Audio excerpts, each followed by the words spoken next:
নিচে ভালো পারা ওরে পারা ওরে পারায় ধর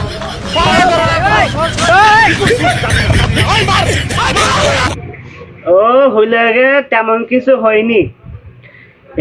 স্ক্রিনে যাদের দেখিছে ওরা হচ্ছে দুইজনই ডায়াবেটিসের রোগী। এখন সমস্যা হচ্ছে সকালবেলা হাত দিবিল হাগা ক্লিয়ার হয়নি। এখন ওর বোর কইল কি যে হাট একটু পাবলিক প্লেসে যায়, পাবলিক প্লেসে যে হাগার যে গতিবেগ ওই গতিবেগ মারতেছে, তাছাড়া আর কোনো সমস্যা না। ডায়াবেটিসের রোগী বুঝতে পারছি কোন জায়গায়, আর বউ আর ঠাপ দিতে বউ করতে যে ময়ূর বেড়াইছিল। এখন কি দিয়ে দুটো ধাতার বাড়ি মারলে হয়?